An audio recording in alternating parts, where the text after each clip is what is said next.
Anem seient perquè comencem la segona taula de la jornada. Aquesta taula està representada per l'Ester Celda, que és metgessa geriatra i directora de l'atenció sociosanitària de la Fundació, i la Cristina Montero, que és cap d'infermeria d'hospitalització mèdica d'aquí de l'Hospital de Figueres. I és membre també de la Comissió de Garantia i Avaluació de Catalunya. Començarà primer l'Ester, que ens farà la presentació de la LORE, la Llei Orgànica de Regulació de l'Eutanàsia. L'Ester és geriatra i gerontòloga, és la directora d'atenció sociosanitària d'aquí de la Fundació i del Centre Sociosanitari Bernat Jaume. També és membre del Comitè d'Ètica d'aquí de la Fundació i en l'àmbit formatiu és coordinadora i professora associada del mòdul d'envelliment i geriatria de la Facultat de Medicina de la Universitat de Girona. I ja està. Doncs ja està. Bona tarda. A veure. Bueno, no és la part més maca, perquè fer l'explicació d'una llei que probablement molts de vosaltres ja heu llegit i a més ho farem molt ràpid i en molt poc temps, però si després hi ha preguntes o es crea una mica de... Més que debat, la llei és la que és, no? El que passa és que la llei és molt curta, és després el desplegament de la llei amb els seus reglaments que cada comunitat autònoma s'ha anat organitzant de manera diferent. I alguns dels reglaments o del desplegament es va fer de seguida i altres una mica amb les incidències a l'hora de posar en pràctica tot el procediment ha fet que anessin canviant coses i probablement encara en canviaran, però sí que explicarem el que són les 4 dades bàsiques de què funciona la llei. En la plana del GenCat, de CatSalut, està molt, molt ben explicat. Hi ha diagrames, hi ha moltíssima informació sobre la llei. Jo reprenc allà on t'ho ha deixat el doctor Sans, és a dir, ell ens ha explicat quan ja se va aprovar la llei de regulació de l'eutanàsia i aquesta entra en vigor el 25 de juny del 2021. No és una llei que és per acceptar o denegar una cosa, és una llei que regula un dret. Aquest dret ja està reconegut, i llavors emetem una llei perquè quedi regulat. I què regula? 3 aspectes fonamentals. El dret de les persones que compleixin aquests criteris a sol·licitar i rebre aquesta ajuda, és a dir, com ho farem? Les persones que tinguin aquests criteris. Aquest és el primer aspecte. L'altre, quins són els deures, i per ende també hi ha uns drets, del personal sanitari que hi estarà implicat. I la tercera, quines són les obligacions, aquí ja no parla de drets o de les obligacions que tindran les administracions i les institucions per garantir el compliment d'aquesta llei. Són aquests 3 aspectes. Si me'n vaig al primer, ens regula el dret de les persones. No us amoïneu que després poso el diagrama i el anem repassant. Però quan parla del dret de les persones, què ens està dient? Primer, quins són els requisits? Qui es pot acollir a sol·licitar la llei de l'eutanàsia? Doncs aquelles persones amb nacionalitat espanyola o residència legal a Espanya o certificat d'empadronament amb un temps superior a 12 mesos, amb majoria d'edat i amb capacitat de fet. Primera llum. Capacitat de fet. Per tant, vol dir que aquell que rebrà la sol·licitud, que després veiem que és el metge responsable o el metge referent, és qui determina si hi ha o no hi ha capacitat de fet. És a dir, la capacitat de fet no ve documentada en tots els casos, perquè ja no hi hauria lugar a la sol·licitud si aquella persona és incapacitada, per exemple, legalment. Hi ha una altra cosa que podem dir aquí, sinó que la competència o la capacitat de fer l'ha d'avaluar aquest professional. Després veurem que ell es pot ajudar d'altres persones. Si jo tinc dubtes, puc demanar la valoració d'un psiquiatre, puc demanar la valoració d'un neuropsicòleg, si jo tinc dubtes. Si tinc clar que aquella persona no és competent, que aquella persona no té capacitat de poder prendre en aquell moment decisions, tinc una altra llum que se m'ha d'encendre, és si aquesta persona té un document de voluntats anticipades. I aquí hi ha una mica el que han explicat abans, què vol dir que hi hagi un document de voluntats anticipades? Ja t'atorga l'entrada a sol·licitar o a ser admès aquesta sol·licitud? No. sinó que en aquell document de voluntats anticipades especifiqui concretament aquella creu que deia en el cas que s'aprovi la llei de la dependència, hi ha persones que dependència, de l'eutanàsia, hi ha persones que ja s'han acollit per aquesta via i que es compleixin els criteris, jo m'acolliré a sol·licitar l'eutanàsia. Però específicament està en el document de voluntats. És l'única eina que té ara, en aquests moments, aquella persona que no és competent. És a dir, jo veig que aquell familiar meu té una malaltia que podria, perquè jo penso i a mi jo ja he fet el meu DBA, jo demanaria, jo ho vaig a demanar amb el seu nom. Sí, és que ja té un document de voluntats anticipades, però no hi ha especificat això. Això és un buit que ara no cobrirem. Per tant, aquesta ja és la primera part.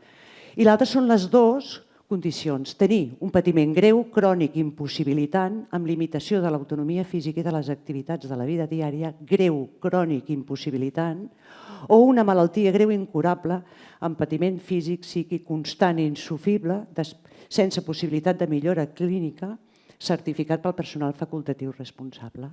Són els dos supòsits. Caldrà fer una doble sol·licitud, després ho veurem, amb un temps entremig de 15 dies, no és demanar-la i això, 15 dies, pensi-s'ho, parlem, passaran coses en aquests 15 dies.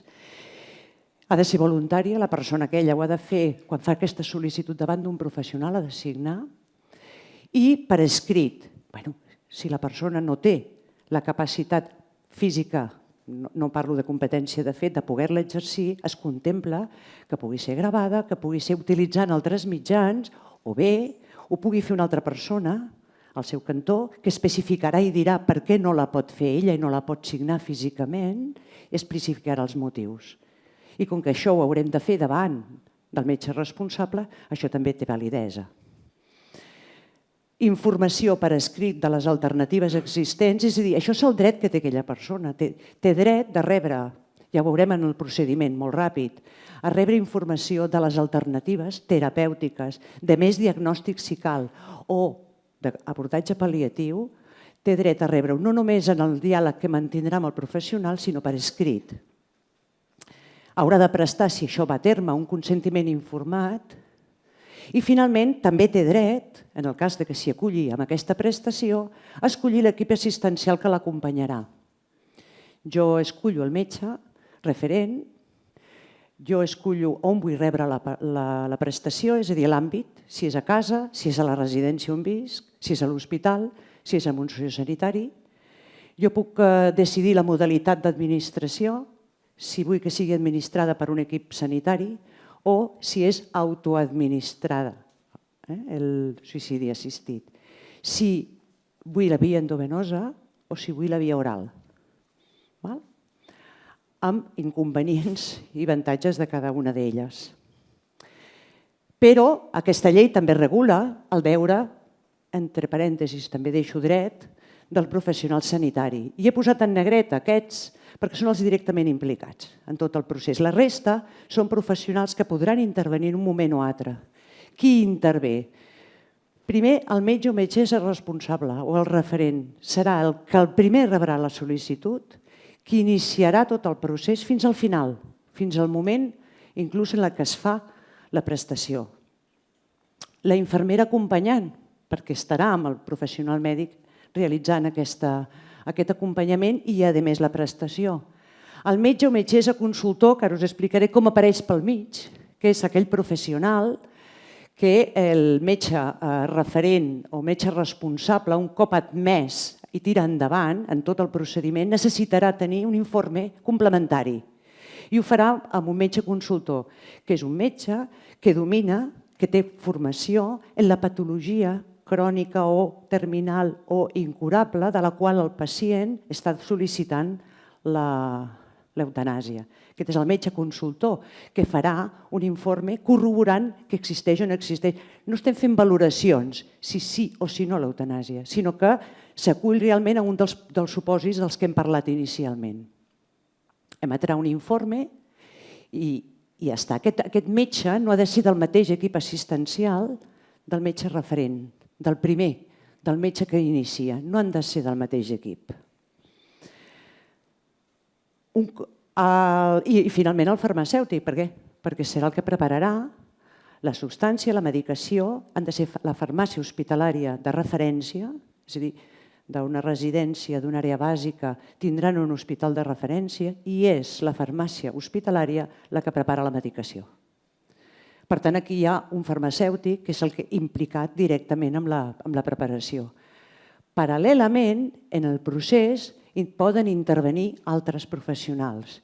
Important que hi participin treballadors socials, psicòlegs clínics, neuropsicòlegs, perquè demanem una avaluació neuropsicològica, perquè tenim dubtes de la competència o de la capacitat d'aquesta persona, psiquiatres, no l'he posat aquí, és a dir, que són professionals que no estan directament implicats en el procés, però que poden ser importants. Tot aquest procés es realitza amb una eina informàtica i una plataforma que el Departament de Salut ha establert. No anem amb papers pel mig. És una eina. Aquesta eina es diu el PRAM. El registre PRAM és una plataforma a partir d'on començarem el procés i aquest procés finalitzarà. És una eina senzilla. En principi era molt complexa i això va portar realment a... perquè tot això té uns tempos, després ho veureu. Quan triga, en el cas que finalment sigui favorable, entre que jo sol·licito la prestació i aquesta es fa efectiva, entre 30 i 40 dies. Hi ha moments de reflexió, hi ha moments de parar, hi ha moments que... entre 30 i 40 dies. Anant bé, anant bé. Aquest registre PRAM, com s'hi accedeix? Jo soc un metge, que ve una persona, accepto ser el seu referent i ja està, inicio el procés. Has de tenir accés al portal d'aplicacions de la Generalitat, del Departament de Salut. Jo no en tinc aquest accés. Alguns professionals, alguns metges el tenen, no? Per exemple, els metges que prescriuen anticolinestèràsic, els geriatres, doncs ja tenim accés al portal.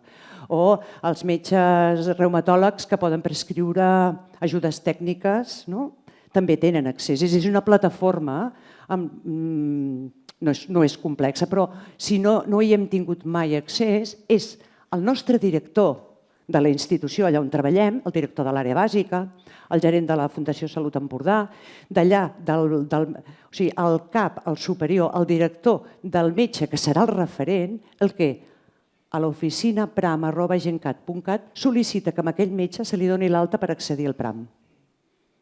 Un cop t'han donat el primer accés, ja està.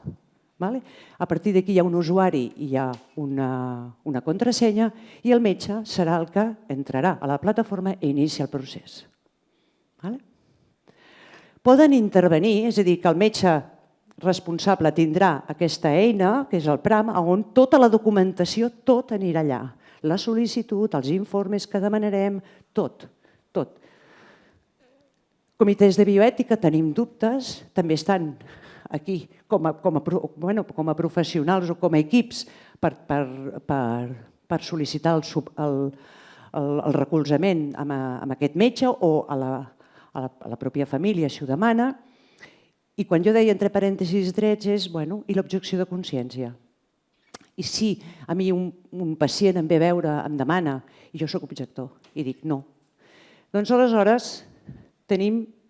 Primer, ara us explico les dues vies de poder-ho fer, però qui pot fer objecció de consciència? Els metges, les infermeres, els psicòlegs i els farmacèutics. Ja està. Són els professionals que poden apuntar-se al registre d'objecció de consciència. Com puc fer l'objecció de consciència? De dues maneres. Podem fer una via global, és a dir, jo davant de qualsevol cas no participaré, és lícit, i llavors hi ha el registre d'objectors, que veieu aquí és una web, que és GenCat, on s'hi pot accedir i apuntar-te tu en el registre. Cal tenir certificat digital perquè s'haurà de signar o bé l'IDCAT mòbil. I l'altre, aquí he posat el mail, que és un mail per demanar informació. És a dir, no m'estic aclarint amb això del registre, vull demanar informació. I l'altre és que una persona faci l'objecció específicament per un cas, però que no ho fa globalment. Aleshores, en aquest cas, simplement ella diu que no ho farà, que és objectora, però ho ha de comunicar al seu superior jeràrquic perquè el superior jeràrquic busqui un metge o una persona que pugui atendre la petició del pacient. El pacient no ha d'anar buscant el professional que...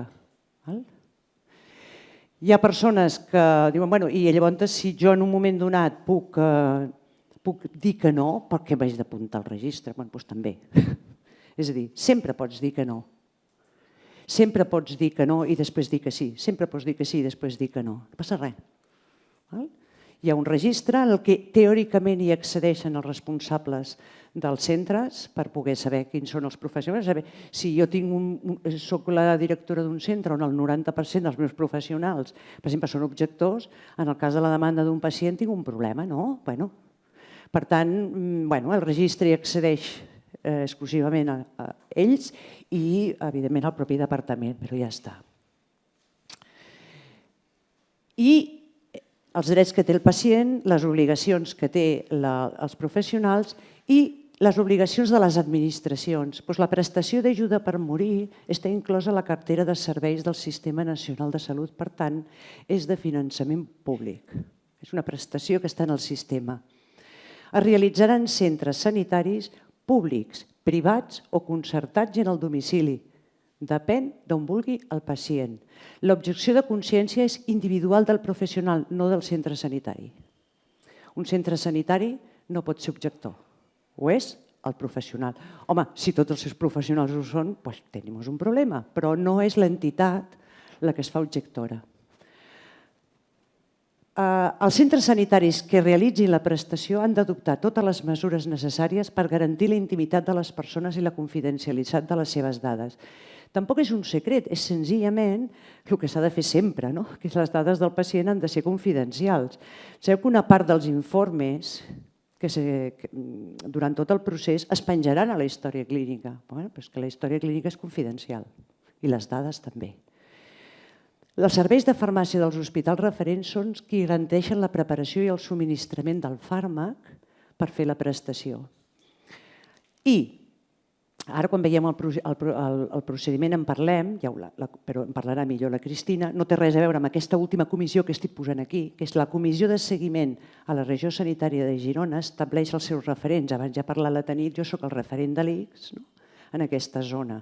Doncs tant els sectors sanitaris dintre del departament, com cada entitat proveïdora, Fundació Salut Empordà, l'Hospital Trueta, el Centre Sociosanitari de Palamós, tots, allà hi ha un referent, no parlo de metge, parlo d'un referent per atendre els dubtes o quan es produeix un cas que afecta el centre, fer un acompanyament als professionals per resoldre dubtes. Aquests referents hi són. És a dir, els que estem aquí, que treballem en un determinat centre, hem de preguntar qui és el meu referent, no? En el cas que jo m'hi trobi en una situació, com em pot ajudar? Per exemple, doncs, escolta'm, qui me pot ajudar com a metge consultor? De què es tracta? De quin diagnòstic parlem? El metge aquest? Doncs parlarem amb un neuròleg. No, doncs parlarem amb un reumatòleg. No, doncs parlarem, no? Molt bé. Per tant, les fases, així, ràpid, és hem d'escollir un metge responsable, haurem de fer 2 sol·licituds amb un interval de 15 dies de diferència, haurem de signar un consentiment informat, necessito la valoració clínica d'un metge consultor que corrobori el motiu per al qual estic demanant i un cop hagin fet tot aquest procés, que després ho veureu en un diagrama, s'eleva a la Comissió de Garanties i Avaluació, formada per uns professionals i per juristes, després la Cristina ho explica millor, perquè ja està en aquesta comissió, que designaran un jurista i un facultatiu perquè estudin el cas i metin un dictamen. I són el qui dirà sí o qui dirà no. Si és que no, després el pacient té dret a reclamar. Si és que sí, es pot a terme la prestació. Quan un cop es rep la confirmació de que sí, hi ha un marge d'unes 3 setmanes per organitzar-ho per al pacient. En aquest procés el pacient ens demana un ajornament. Aquest ajornament es pot fer fins a 6 mesos. Un cop passats aquests 6 mesos, si no es pot a terme la prestació, aleshores poden passar 3 coses. És a dir, als 6 mesos pot decidir aplicar la prestació o pot decidir que aleshores ho deixem estar. I si més endavant ho demana, poden passar 2 coses. Que la comissió, perquè ja es demana a la comissió, demani més informació de la situació, que consideri que es compleixen els criteris i, per tant, digui ok, endavant amb la prestació, o aquest cas queda tancat i I en el cas que es vulgui la prestació, s'haurà de tornar a sol·licitar amb tot el procés. Això són coses que també se n'han vist posteriorment. Han sortit més coses. Pel mig hi ha persones que volen ser donant d'òrgans. És a dir, és després, quan hi ha una casuística una mica individual, que ens podem anar trobant. Però per això també hi ha les comissions de seguiment territorials, els referents i una comissió que en aquest sentit van tots a la una per resoldre, perquè tampoc són coses que es poden demorar molt de temps. Aquest és el circuit i no és tan complicat. Primera sol·licitud. El pacient la fa per escrit. Aquestes sol·licituds les tenen a internet. El propi departament, primera sol·licitud. Però s'ha de signar davant del professional sanitari. Ja està. Bé, primera sol·licitud, el metge responsable. Hi ha una denegació, per què? Doncs miri, perquè m'està demanant per una malaltia que no entra dintre del que hem parlat. O perquè vostè no té competència de fet i no hi ha un DVD que m'estigui dient que s'acull a la llei, per tant, denegat. Document per escrit, però també donar la possibilitat al pacient que presenti una reclamació davant de la comissió de garanties. Miri, doncs jo vaig a reclamar. Que t'han dit que sí i ho acceptem.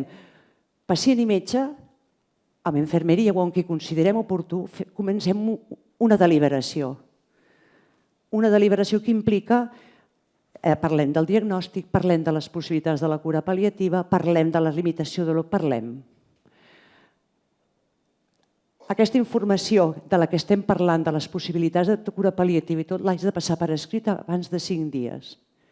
Al cap de 15 dies ens tornem a trobar i la segona sol·licitud.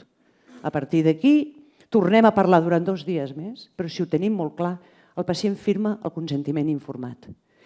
I tot això es fa amb la plataforma, es pugen els documents. Realment és un tema que tècnicament, informàticament, és tot el treball deliberatiu. Un cop tinc el consentiment informat, el metge referent demana la intervenció d'un consultor. El consultor pot revisar la història clínica o pot demanar visitar el pacient i anar-lo a veure. I als 10 dies des d'entrada a la segona sol·licitud emet un informe. Tota aquesta documentació es va pujant a la plataforma, inclòs l'informe del metge consultor. A partir d'aquí, el metge responsable té 3 dies per dir comissió, aquí tenim un cas, amb tota la documentació. I la comissió accedeix al president de la comissió, això quasi més ho explicaria ella, anomena un metge i un jurista, ho posen i estudien el cas. Es denega, clar, ho ha de negar la comissió, la reclamació que pot fer el pacient és a través ja dels jutjats. Si és que sí, ho comuniquen al metge responsable i prestació. Ja està. I acabo. A la modalitat de la prestació hospitalària o domicili, l'administració pot ser pel professional o autoadministrada i la via oral o endovenosa. La veritat és que la via oral, no sé si hi ha cap cas que s'hagi fet, però la via oral és complexa perquè la capacitat d'absorció de cada pacient és un sistema de molt difícil control. Tant d'una via com de l'altra pot ser també autoadministrada pel propi pacient o pels professionals. S'activa el circuit de dispensació, que també és molt fàcil, es prepara pel servei de farmàcia hospitalària i l'equip de referència fa la prestació. Els fàrmacs, o el procés, té 3 fases, la sedació i anestèsia local, la inducció del coma i el bloqueig neuromuscular, més tota una sèrie de medicació de suport. Funcionen amb uns kits i ja està. Així és com va. Moltes gràcies, Esther. Moltes gràcies. I ara la següent que ens parlarà serà la Cristina Montero. La Cristina és infermera i ella és membre de la Comissió de Garanties i Avaluació, costa de dir, de Catalunya, des de la seva pròpia fundació. Perdó. I ens explicarà una mica la memòria d'aquesta comissió durant aquest any i mig des de la posada en marxa de la LORE. Doncs endavant, Cristina. Bé, bona tarda a tothom. Bé, jo us volia presentar els resultats i la feina que fem la comissió de... Perdona, sí? que fem des de la Comissió de Garantia i Avaluació, de la qual em formo part com a infermera. La Comissió de Garantia i Avaluació és un òrgan administratiu de caràcter plural i multidisciplinari que realitza, com ja ha dit la doctora Celda, el control previ a la realització de la prestació de l'eutanàsia. Està establerta per la llei, per la LORE, per aquesta llei de regulació de l'eutanàsia, i diu clarament que cada una de les autonomies de l'estat espanyol haurà de constituir una comissió de garantia i avaluació per fer aquest seguiment. A nivell català, per poder constituir-la, es va crear un decret llei el dia 22 de juny, és a dir, uns dies abans d'entrar en vigor la llei, i recull totes les especificacions que ha de contenir aquesta Comissió de Garantia i Avaluació. Disposem d'un reglament de règim intern i de tota la normativa de funcionament. Quines són les funcions de la Comissió de Garantia i Avaluació? Una miqueta ja ha fet un esbós la doctora Celda, però la funció principal seria la verificació prèvia a totes i cadascuna de les sol·licituds que es fan d'eutanàsia.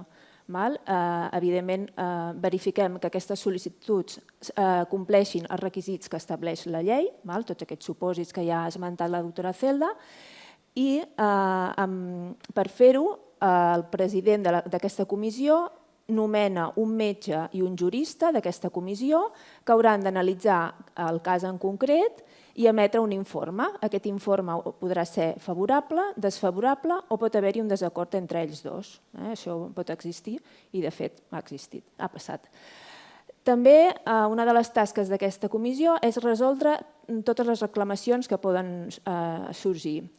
Tant una reclamació interposada per un pacient a un informe desfavorable del metge responsable, del metge consultor o de la dupla, d'aquest metge i jurista que ha de valorar tots els casos d'eutanàsia.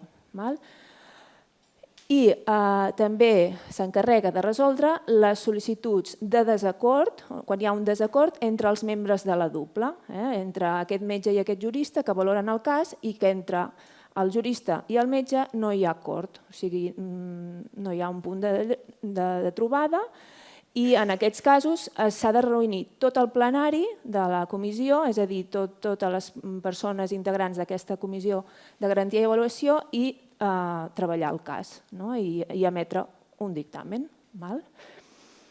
També una de les funcions importants d'aquesta comissió és verificar amb posterioritat a la realització de les prestacions, de la realització de l'eutanàsia, tots aquests casos, totes les eutanàsies que s'han fet efectives. Cada 2 mesos revisem tots els casos, la documentació i validem que s'hagi fet tot d'acord al que està establert per la llei. Actuem com a òrgan consultiu quan se'ns reclama i també s'elabora un cop a l'any, que de fet ja ho hem fet al final de l'any 2021, hem emès un informe anual d'avaluació del que ha passat durant aquest primer any, aquest primer mig any de fet, que seria el 2021. Dir que aquest informe està publicat, com bé ha dit la doctora Celda, a la web de la Generalitat. La veritat és que molt i molt extens, on trobareu tota la informació, i aquest informe també. La composició de la comissió. Segons la llei estableix que hi ha de constar, hi han de participar metges, infermeres i juristes. Però Catalunya va decidir donar-hi un caire encara més plural, encara més multidisciplinari i va incorporar, a banda dels metges, juristes i infermeres, treballadors socials, psicòlegs i membres de la societat civil. Això, doncs, clar, ha enriquit encara més aquesta comissió i la feina que s'està fent. No entro a explicar l'algoritme perquè ja ho ha fet la doctora Celda, però una miqueta perquè veieu el que genera totes les sol·licituds d'eutanàsia de cares a la comissió. Molta feina. Sobretot indubtablement per les dubles, per el binomi de metge i jurista que han de valorar cada un dels casos. Tenim establerts 3 equips que rotatoriament van valorant les sol·licituds. I ara el que també m'ocupa avui és fer-vos una miqueta de foto del que ha passat aquests primers 6 mesos, els primers 6 mesos del 2021 a Catalunya. Això està publicat i simplement us explico una miqueta com ha anat. Ui, no es veu gaire bé. Us ho dic ràpid. Hem rebut 2021 68 sol·licituds. D'aquestes, s'ha emès un informe favorable en 33 casos i d'aquests 33 casos, 29 ja s'han realitzat. Això estem parlant fins al 31 de desembre. N'hi ha d'altres que estan pendents de realitzar, vull dir, és un procés viu. Amb informe desfavorable trobem 5 casos. No aniré parlant de cada un dels supòsits perquè si no m'allargaria molt en el temps. Tenim també 4 peticions, sol·licituds revocades, és a dir, que en aquest procés el malalt ha dit em faig enrere. No és que la tingui aprovada i després decideixi no, sinó que en el procés ha fet marxa enrere. Hi ha hagut casos d'èxitos abans que es produís la prestació i després tenim 17 casos que estan en curs, vull dir que s'estaven analitzant.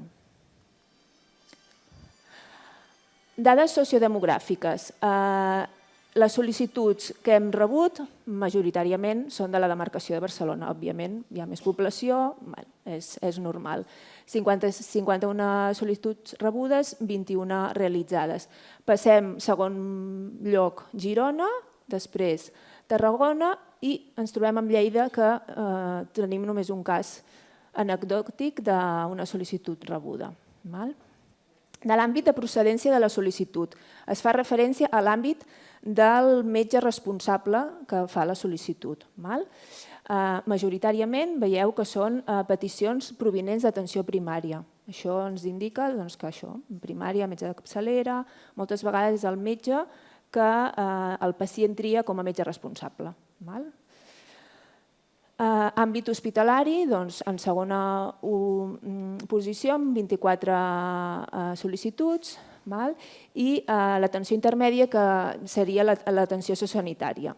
Aquí han posat intermèdia, però fa relació a això. El lloc de la prestació, principalment a l'àmbit domiciliari, el malalt vol morir o rebre la prestació a casa seva, 2 casos a residència, perquè així ho ha decidit, i després a l'hospital en 10 casos, 2 d'ells, 2 que són sumats, serien 12, al quiròfan. Per què? Perquè eren 2 pacients que van ser donants d'òrgans i per tant s'havia de fer el quiròfan forçosament, però es va respectar la seva voluntat. Edat i sexe són dades molt similars. Estem pràcticament 50% d'homes i de dones a nivell de sol·licitants i de que han rebut la prestació igual. Les edats mitjanes són una mica superiors en els homes, a 72 anys, i l'edat mínima de les sol·licituds en les dones la trobem amb 29 anys i la màxima la trobem amb 98 en els homes. Perquè veieu que hi ha una mica d'una forquilla molt àmplia. A nivell de les persones que han rebut la prestació s'igualen molt els números, és molt més uniforme tot. Problemes de salut de les persones que sol·liciten la prestació. Tots tenim la imatge de la malaltia neurodegenerativa, la ELA, l'esclerosi múltiple, la malaltia oncològica, doncs realment és així. Sobretot ara al principi hi ha molta gent que estava esperant que s'aprovés la llei i ja estaven... Hem rebut moltes sol·licituds, malalties neurològiques 36 d'aquelles 60 que havíem dit, doncs 28 eren neurodegeneratives i després ja passem a demències amb molts menys casos i malalties oncològiques, sense deixar de banda tot aquell apartat que aborda malalties de multimorbilitat, malaltia associada a la fragilitat i a edat avançada. Això cada vegada ho estem veient més. I també apareixen casos de salut mental, de malalties mentals. L'anterior diapositiva feia referència a qui demanava i aquesta és a qui ha rebut. Les dades agafen més rellevància amb les prestacions que s'han realitzat a favor de les malalties neurodegeneratives, amb un 65% dels casos. Després, la foto de la prestació d'ajuda a morir i el document de voluntats anticipades, una miqueta perquè veieu les persones que volen demanar o demanen aquesta prestació, que sol·liciten la PRAM i que tenen un document de voluntats anticipades. Doncs de 68 en tenim 47 que tenen fet aquest document. És important saber si el tenen fet abans o després de la LORE, perquè si el tens fet abans i no ho especifiques clarament, després ens trobem amb la problemàtica de que no serveix. Ja està. I després les característiques de com s'ha realitzat aquesta prestació. Com ja s'ha dit, la persona pot decidir on vol que es realitzi aquesta prestació, la modalitat d'aquesta prestació i les persones que vol que l'acompanyin. La gran majoria de persones, en 19 casos, ha volgut fer-ho al domicili. Això ja ho hem dit abans. I només en un cas s'ha fet una autoadministració endovenosa. La resta ha sigut l'administració pel professional sanitari. Això són dades de fins a 2021. I per finalitzar una miqueta de reflexions finals, dir res que jo crec que tots hem arribat a aquesta conclusió. La LORE ha arribat per donar resposta a una necessitat social llargament demandada. L'experiència d'aquests mesos d'implementació ens han orientat a demanar i de fet ja s'han fet efectives moltes millores tècniques en aquesta aplicació PRAM, que al principi era farragosa però ara va molt millor, i la simplificació d'alguns tràmits. És important fer aquest acompanyament a través d'aquests equips, acompanyament tècnic per la utilització d'aquesta aplicació i també del suport psicològic dels professionals, perquè la primera vegada que t'hi trobes, que has de fer aquesta reflexió, costa i a vegades és necessari un suport. S'ha dit per activa i per passiva, el document de voluntats anticipades és una necessitat bàsica. Hem de continuar formant, és a dir, el que estem fent avui és perfecte, formant i informant els professionals sanitaris de tots els àmbits sobre aquesta prestació, que ha de quedar ja incorporada a la cartera de serveis, però hem de saber de què parlem. I també hem d'explicar-ho a la societat civil, hem d'explicar-ho a la ciutadania. I a tall del que estem començant a veure aquest 2022 en la comissió és això, haurem d'anar fent un seguiment dels casos, de les característiques dels casos que se'ns presenten.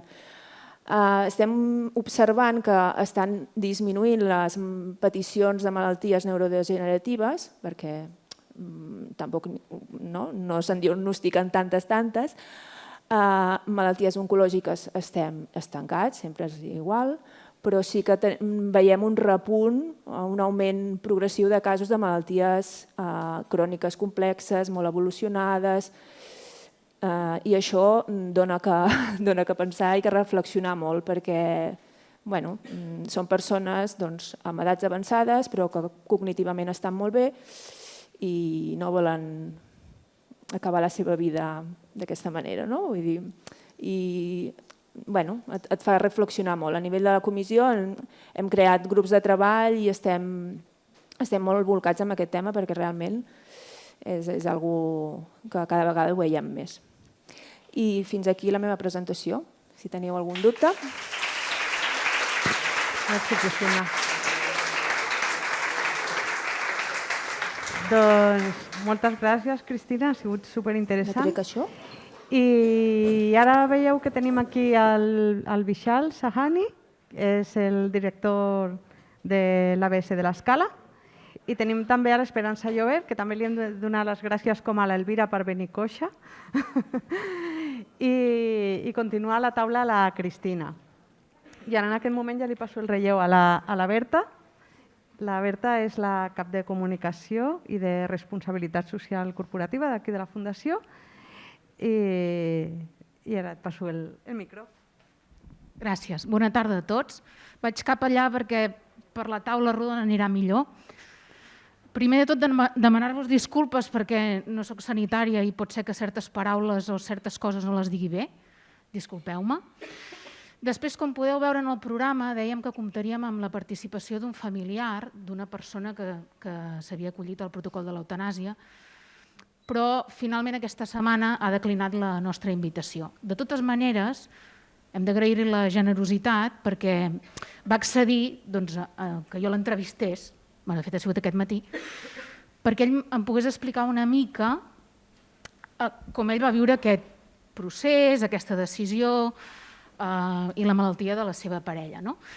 Perquè us en feu una idea, la seva parella es deia Carme, tenia 57 anys quan li van diagnosticar l'Alzheimer, era un Alzheimer precoç, ell m'ha dit que es diu així, Alzheimer precoç, i aquesta dona fins feia poc era activa, estava treballant a mitja jornada en una botiga de Girona, de dependenta. Llavors, el diagnòstic, si m'equivoco, Vishal, m'ho dius, el diagnòstic li fan el 2017 i el 2019 els professionals de l'Hospital Santa Caterina que li fan el seguiment ja adverteixen al seu marit, en Dani, que la seva situació es complica i que ell no pot ser el cuidador únic de la Carme i que li recomanen que ja sol·liciti una plaça en una residència.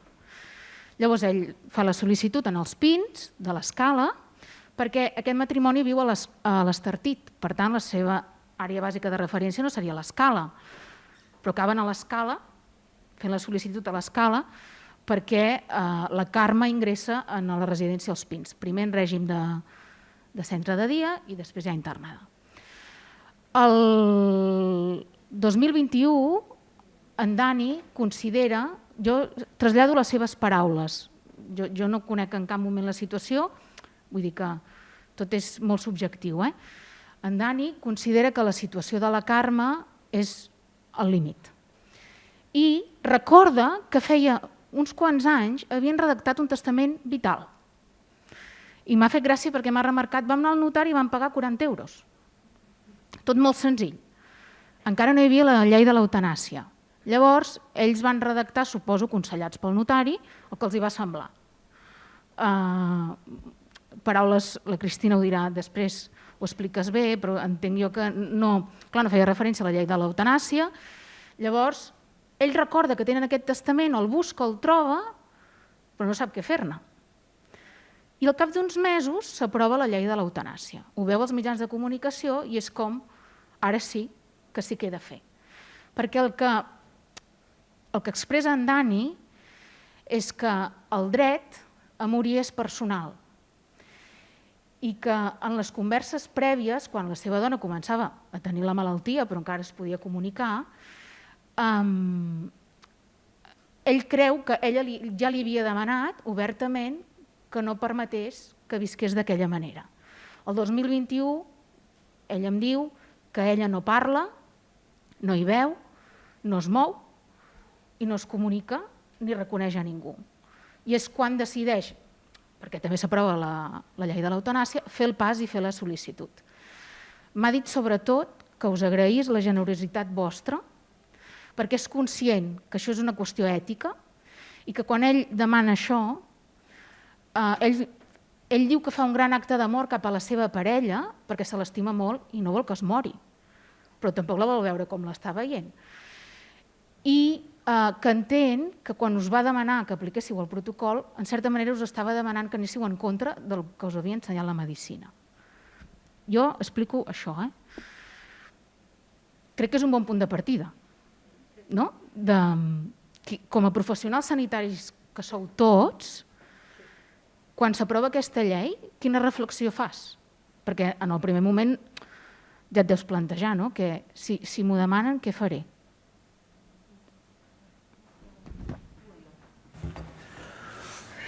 Quan s'aproven una llei queda dins del servei. Hi ha una llei de l'eutanàsia i tu te l'estudies, te la presenten, però tot es trasbalsa quan et ve un cas d'aquestos i tu acceptes portar-lo a terme. A mi em va tocar i va ser dies molt durs. Parlaves amb tu mateix, si estàs fent bé, no estàs fent bé, si treure la vida amb algú és ètic o no. I jo crec que no tens respostes, però vas seguint i sobretot quan veus l'organigrama aquest que ens han ensenyat i veus que hi ha tot un equip darrere també que et recolzarà, això et dona també una mica de tranquil·litat. I tu vas seguint els passos. A nosaltres, quan ens va arribar el cas, el primer que vam fer és fer una enquesta qualitativa, amb una entrevista qualitativa amb el pacient, sentar-nos sense jutjar-lo, escoltar. Jo em recordo que va estar una hora parlant de la seva dona, de el que l'estimava i tota la degradació neurocognitiva, neuromotora que havia patit. I dius, et fas la idea i li demanes permís per anar-la a veure i quedes i vas a veure-la. I aquí és on descobreixes la realitat. Veus una dona que segurament fa 4 o 5 anys es valia per si sola, anaven de viatge amb el seu marit i ara la veus amb una cadira de rodes emitint sons i ja està. Dius, et planteges moltes coses com a humà, abans que com a metge. Valores el que és la salut en si, després valores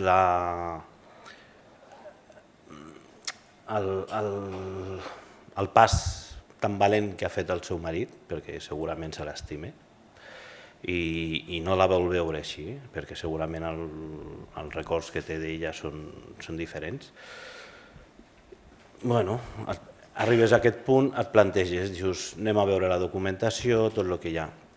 Hi havia un punt que s'havia d'aclarir, és que amb ella, quan li diagnostiquen, era el 2016, em sembla. Ell m'ha dit 17. 17, sí, segurament, però no, va ser el 2016 perquè l'acte notarial és del 2016. Just quan li diagnostiquen això, ella se'n va al notari i posa una clàusula que en cas que es pugui practicar l'eutanàsia, se'n practiqui l'eutanàsia quan jo perdi les meves capacitats funcionals, cognitives, i ho veus davant. Nosaltres una mica, podem dir ara que tenim la comissió aquí i ens tiraran a les orelles, vam allargar una mica el procés aquest, perquè era com... ja no era un procés tan burocràtic. Jo crec que teníem que quedar amb la persona perquè el seu representant, que era el seu marit, també tenia dubtes ètics. Ell no sabia si estava fent bé o no estava fent bé. I a vegades quedaves a prendre un cafè amb ell i tranquil·lament i deies, a veure, explica'm totes les coses. I jo crec que van fer els més cafès del món aquí amb ell, i cada vegada em deia, podem parlar? I quedaves amb ell, parlaves amb ell, i tot això ho recollies a la deliberació una mica. Aquí ja vam fer el nostre informe, ja vam dir que la malaltia era incurable i que no hi havia moltes solucions de milloria, i vam demanar l'ajuda de la doctora Carmona, que és la neuròloga d'aquí, de l'Hospital de Figueres, i ella molt amablement va venir, la vam anar a veure els dos a la residència als Pins, i ella va recollir amb el seu informe, corroborar tota la informació. Vam pujar tota la documentació al PRAM i va ser molt ràpid, perquè diuen 30 o 40 dies, però em sembla que en 15 dies vam tenir la resposta. Era un cas bastant clar. Aquí sí, un altre cop ens estiraran les orelles, vam parlar amb la família, li vam traslladar tota la informació i aquí quedava saber on volia que el procés tingués lloc. Primer dubtava si podia ser al domicili, si podien estar els familiars, i se'ns va allargar una mica el procés aquest. Va arribar el gener del Covid també una mica dramàtic i ja quan ens vam poder veure vam posar tot en marxa. Aquí també cal agrair que era el primer cas que fèiem. Nosaltres amb el cor obert vam anar al pacient, al representant, li vam explicar molt bé que teníem molta por. No era la primera vegada que ho fèiem també i que no sabíem si la medicació que posaríem donaria algun efecte secundari, si això seria molt ràpid, no seria molt ràpid, era la primera vegada que tot passava. Li vam demanar, si us plau, vam fer com una mica de si ell ens podia ajudar i el procés el podíem dur a terme al Bernat Jaume, perquè així també teníem un ambient més controlat. Va accedir, el familiar va dir, vam traslladar la pacient amb ambulància dels Pins al Bernat Jaume, vam quedar el dia exacte i vam fer el procediment. La paperassa amb la plataforma PRAM tampoc no és molt complicada, és molt intuïtiva i sí, són documents que has d'anar penjant el temps aquell que dediques i sobretot la part més detallada és la de la farmàcia, sobretot per la seva traçabilitat, perquè estàs demanant un tipus de medicacions sedants, hipnòtics, i sí, em sembla que hi havia la doctora Montiel que va venir, va fer el recompte de les ampolles que havíem gastat, les que havíem retornat, tot això sí que era la part més delicada amb tot això. Aquesta va ser la nostra experiència, va ser molt enriquidora i sobretot molt humana. Jo crec que en aquest aspecte és com si haguéssim tornat al dret de vida una mica al pacient propi. A vegades li traiem, intentem allargar, intentem tractar, i aquí algú decidia quan havia d'acabar i ho va poder fer. Aquesta és la satisfacció que ens portem, una mica. Esperança? Jo la reflexió ja la vaig fer tan punt va sortir la llei de l'eutanàsia, perquè estàvem reunits tots, era un dia que teníem reunió, se'ns va presentar la llei d'eutanàsia i tal com va, i tots, més o menys tothom va dir la seva. Aleshores hi havia companys que no hi estaven d'acord, que rotundament i que no, i que allò per ells era un assassinat, era matar algú, literal, les seves expressions. I jo vaig fer la reflexió, suposo ja per experiència personal o perquè m'havia trobat amb el cas d'un senyor amb càncer terminal que m'ho havia demanat. Diu, ja està al Congrés, diu, lo de l'eutanàsia. Diu, tu me'l podries ajudar? Dic, jo no te puc ajudar, jo no te puc donar res. Diu, no passa res, diu, ningú s'entrarà. Dic, jo me n'entraré. Dic, no estem fent les coses bé. Dic, pobre senyor, no ens va donar temps a portar-ho tot, però és que ell m'ho demanava. I jo vaig pensar, perquè crec fermament que és un dret, és una llibertat que tenim de poder escollir com morir, com i a on. Vull dir, això és un dret que ens han donat i que l'hem d'acceptar i abraçar-lo sempre que puguem. Com va dir Ramon Sampedro, si heu vist la pel·lícula Mar endins, morir per viure.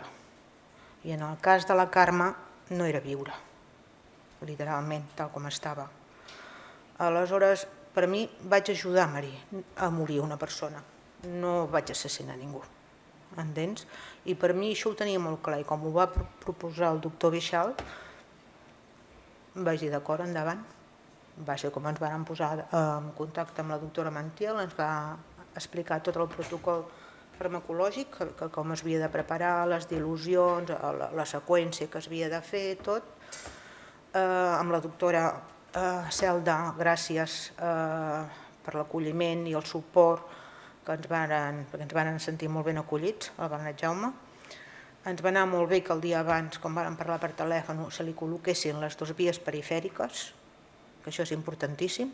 En tots els processos demana tant la via oral com la mixta, a tots es demana que hi hagi una via perifèrica endovenosa. No tothom té les vies en condicions, i això a l'infermeria ho sabem perfectament, i els nervis que passes en una situació d'aquestes no estàs per fer meravelles, buscant vies. Aleshores, a vegades també necessitem o anestesistes, o necessitem col·locar una via central, o necessitem altres coses. Per tant, estar en un centre i en un lloc controlat, la veritat és que ens va donar molta tranquil·litat. I tothom ho té a agrair, que vàrem estar molt ben acompanyats al Bernat Jaume, pels companys. La medicació jo li vaig explicar als familiars, perquè jo aquesta pacient jo no els coneixia, jo no tenia lligam emocional amb aquesta gent, no els coneixia de res. Tota la part de parlar ho va portar tot ell. Aleshores, potser això també em va ajudar a fer una mica de desapego, diguéssim, emocional. Pot ser, no crec, però ho vaig viure amb tranquil·litat, amb satisfacció de fer les coses ben fetes, que sortosament no van tenir cap inconvenient, cap entrebanc, i que va anar tot com havia d'anar. Per tant, em vaig sentir bé, si es pot dir, em vaig sentir bé. Se li va explicar als familiars tot el que podia passar, que ens podíem trobar, perquè es podia trobar des de vòmits, raneres, reacció paradoxal al midazolam, convulsions, que no s'arribés al coma profund. Tot això se'ls va explicar abans de començar tot el procés, que no tenia per què passar, però que ens hi podíem trobar. I de veritat que, clar, si t'hi trobes, nosaltres era el primer cas, sortosament no va passar, però si passa ho has de passar molt malament, tant tu com el pacient com els familiars. Sortosament no va passar, però jo els vaig avisar i els vaig dir que ens hi podíem trobar. Jo ja m'havia preparat tota la medicació seqüencialment, amb 3 safates, ho tenia tot a punt, perquè has de tenir una doble dosis de tot, per si es produeix una estrabassació de la via perifèrica, perquè s'ha de tornar a començar de nou tot. S'ha de tenir 2 vies perifèriques, s'ha de comprovar que siguin permeables i no trobar-te amb algun xasco entremig. Tenia una altra tercera safata auxiliar per tota la medicació, pels inconvenients que me podia trobar, tant amb midazolam com el plimperan, com la buscapina, la dosis extra de propofol per si no s'havia induït al coma, i després donar al final el bloquejador neuromuscular. Però ja us ho dic que en tot va anar tot molt bé, superràpid, tranquil, i va ser superbé, vull dir, l'experiència. Sí. 3 fills. Sí. Se'ls va demanar qui volia estar, vull dir, va ser així, es va quedar el marit, la germana d'ella, i així, i a fora, perquè el lloc també era idíl·lic, a fora perquè hi havia el finestral, hi havia el jardí, allà hi havia la resta de família, que vull dir que també van estar, va ser emotiu, va ser maco, el procés. Cristina, tu com a membre de la comissió vau deliberar sobre aquest cas. Sí, aquest cas en concret el recordo perfectament perquè es va elevar al plenari, es va elevar al ple, es va elevar al ple perquè, tot i que del document de voluntats anticipades que aquesta persona havia realitzat l'any 2015, si no recordo malament, s'interpretava a priori clarament que volia l'eutanàsia, però es va generar el dubte entre els 2 membres de la dupla. Llavors, la llei és clara i diu que ha de dir les paraules que diu, de forma clara e inequívoca su voluntad de solicitar dicha prestación. clar, en aquell document de voluntats anticipades s'intuïa, però no deia clarament, no parlava de la prestació de l'eutanàsia. Llavors, la comissió vol ser absolutament rigorós a nivell legal i va elevar a tot el plenari un debat que va ser, doncs això, moltes persones debatent sobre això. Teníem tots claríssim que era un cas susceptible de rebre la prestació, això indubtablement, però clar, la formalitat del que diu la llei, de com s'ha de fer, doncs volíem estar tots segurs i vam pensar millor que decideixin 2 persones d'una dupla, millor que decideixi tot un plenari.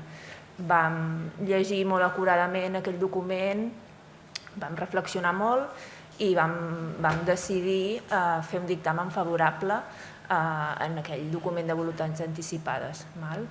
I per això recordo aquest cas, perquè en vam parlar molt i bueno, clar, acabes veient que és del territori i realment et fa prendre consciència de la importància del que dèiem, registrar el document de voluntats anticipades i explicitar la prestació, perquè si no, no es podrà realitzar si es dona el cas.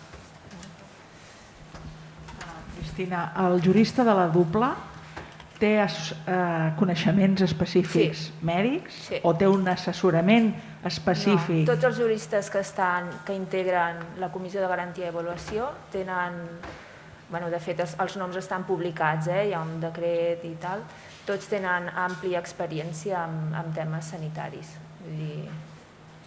Com? Què vols dir? Com ho han assolit, això?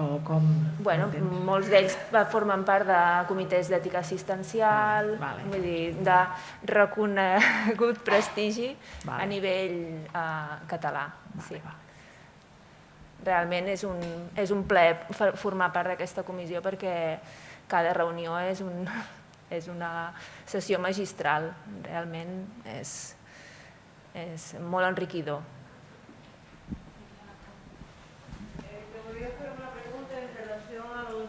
Que tenías en esta comisión de depresión, porque nosotros cuando vamos a hacer una sedación paliativa a domicilio, una de las cosas que en principio tienen que hacer una detección del malestar emocional. Si el paciente tiene una depresión greu, en principio intentan posar medicación abans de posar una sedación. Y m'ha impactat molt aquests 2 casos de depresión mayor, si se había fet alguna cosa, si la detección de malestar emocional, era una depresión mayor intratable con todas las cosas, y si se ha aprobado o no. Porque a nosotros nos cuesta molt, encara que tenim experiència de molt d'anys fent paliatiu, però a la depresión mayor y con detección de malestar emocional siempre nos da una mica de por, porque esto tú sabes que se puede reconvertir. Si le posas una medicación adecuada, aquesta depressió pot tornar i dir que no. La salut mental, sens dubte, és un de les patologies més difícils d'abordar i, de fet, això ens ha obligat, a part de fer monogràfics, a fer grups de treball específics amb salut mental, perquè ens hi estem trobant, amb el que estàs comentant, hem integrat un psiquiatre a l'equip com a consultor per cada un dels casos que se'ns presenta. Moltes vegades, quan trobem casos amb certes dificultats en aquest sentit, doncs a part de la valoració que fa la dupla o el que pugui elevar-se al plenari, es fa una valoració externa d'un psiquiatre. Vull dir, es té en compte perquè, clar, són decisions... El Tuca té molta experiència en aquest, fue nuestro professor, d'Elvira també, en aquest. Gràcies.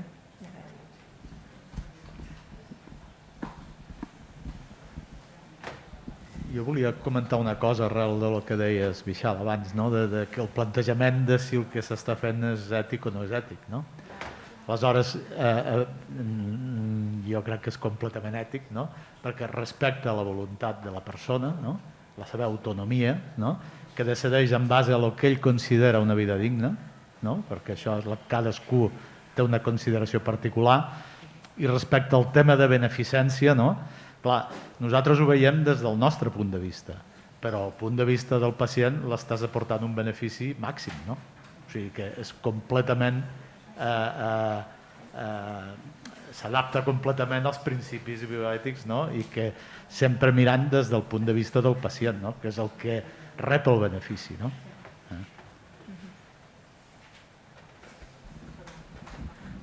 Jo només dues coses.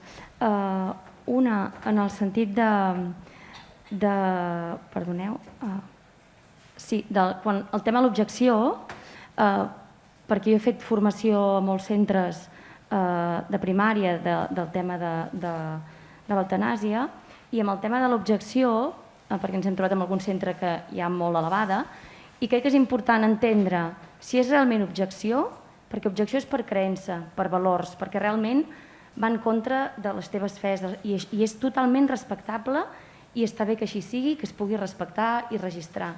Però diferenciar això de diferenciar de ho desconec, em fa por, no sé com posar-m'hi, em va gros, això és molta feina... Tot aquest discurs que va al darrere pot estar amagada per una objecció. Llavors ens hem trobat centres molt difícils de trobar metge responsable.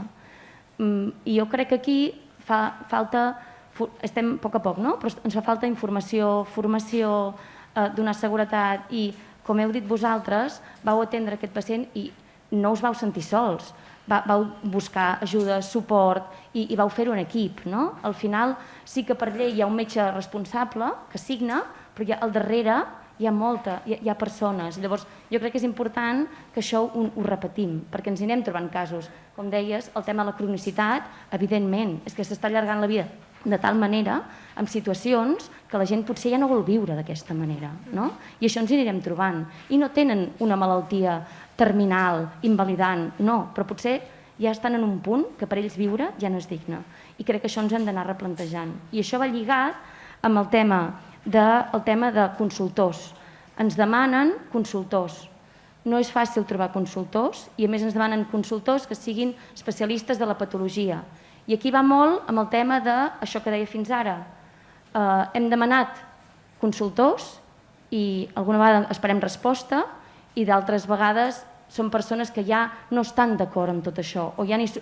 Llavors, alerta, perquè si un consultor que no hi està d'acord fa de consultor, això ens frenarà el procés, potser ens el pararà i això és en detriment d'un pacient que està al darrere. Per tant, jo demanaria, si hi hagués sistemes, de trobar consultors d'una forma fàcil i consultors que estiguin una mica oberts a realment mirar-s'ho des d'aquesta mirada, no des de la mirada de jutjar, sinó des d'una altra mirada. Només això, gràcies.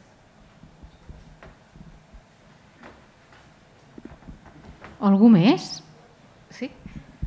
Bueno, Cristina, te quería preguntar si estos pacientes que comentas de afectos de patología crónica avanzada que piden cada vez más la eutanasia, si esta gente había tenido contacto o iba a unidades de equipos paliativos o no. En algunas ocasiones sí, pero también debo decir que en algunas otras no, no siempre es así. Sí, todo esto se analiza y no en todos los casos previamente han recibido cuidados paliativos, aunque después cuando lo solicitan pues se les ofrece como una alternativa y bueno, evidentemente todo el proceso de liberación se deben ofrecer. Hay casos que ya no quieren recibir más, ya están agotados de vivir. Hola. Soc Laura Martín, gestora de residències de l'ABS de Roses. Actualment portem 3 processos d'eutanàsia, 2 acceptats per al comitè i un denegat. I ens ha costat molt trobar metges consultors. Llavors, sí que no sé si hi ha alguna persona referent aquí, algun telèfon al que podem accedir amb més rapidesa i que ens ajudin, perquè et veus sola i la gent, clar, té pressa per això. I jo entenc que la gent té feina, vull dir que a vegades els especialistes o no estan o el que sigui, però sí que és important que ens faci una mica de suport, perquè en aquest cas nosaltres ens hem vist una mica sols. Sí, sens dubte aquest aquest problema que planteges no succeeix només a nivell local aquí, sinó que és una cosa que ja està detectat a nivell de l'oficina PRAM del departament i com un punt a tractar perquè, clar, això el que no volem o no hauria de ser és que això demorés l'arribada de la prestació a la persona. Sí, sí, sí.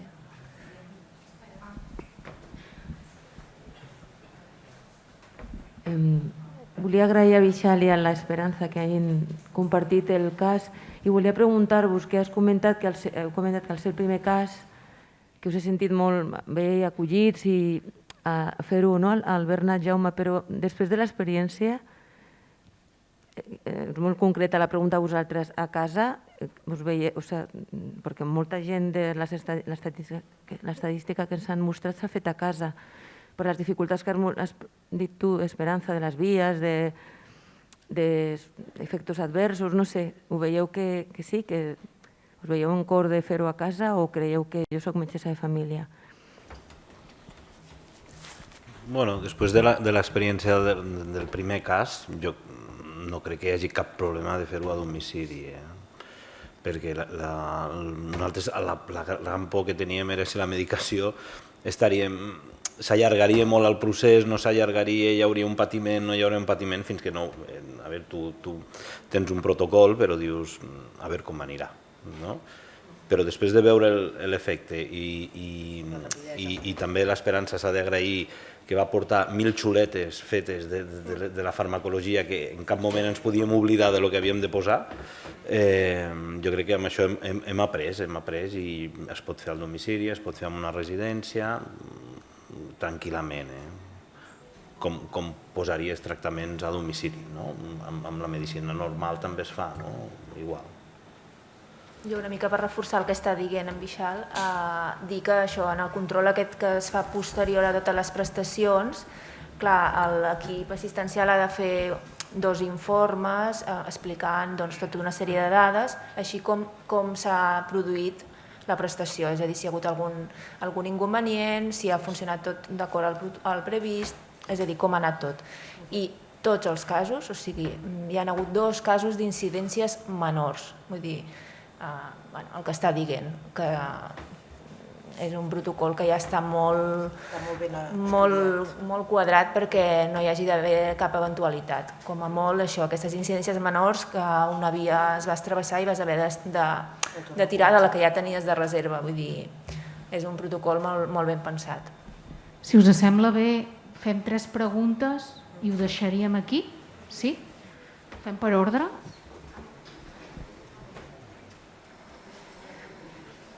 Res, només era un pensament. Amb això de la falta de metges consultors, potser en lloc de fer una llista, de tenir en el PRAM la llista dels metges objectors, tenir una dels metges consultors voluntaris, no seria més fàcil accedir a una llista de metges?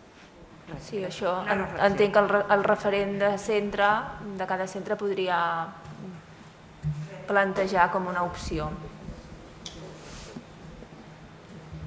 Seria una bona idea. Cristina, quan et referies al final a aquests casos, he entès de pacients amb pluripatologia no letal que se'ls va allargant la vida i que s'acaben cansant, et refereixes al cansament vital o et refereixes a la pluripatologia? Bueno, una barreja de tot, no? Persones amb molta patologia que associada a un nivell alt de dependència, moltes vegades associada a dolor, no gaire ben controlat, tot i els esforços terapèutics i de l'equip i tal, i doncs, tot i que tinguin 87 anys, ja no volen viure enllitats en un llit i amb aquestes condicions. I heu tingut algun cas que no hi hagi tanta patologia i que sigui més un cansament vital que no una cosa pluripatològica? El concepte de... Ara mateix que recordi, no. Sol respondre a aquest perfil. Clar, és que és el compendi de molta patologia, de degeneració òssia, dolors articulars, malalties, doncs,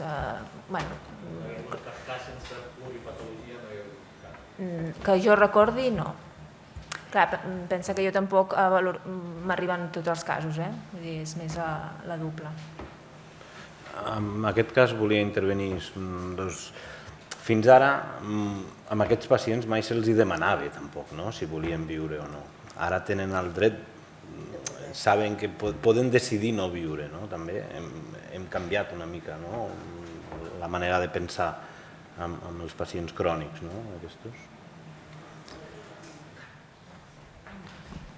Un moment, que la Susana ho ha demanat fa estona. No, es muy rápido. ¿Qué pusiste en el certificado de defunción?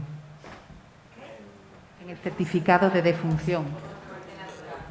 No, proceso de eutanasia. Sí, se puede poner proceso de eutanasia. En causa final, sí.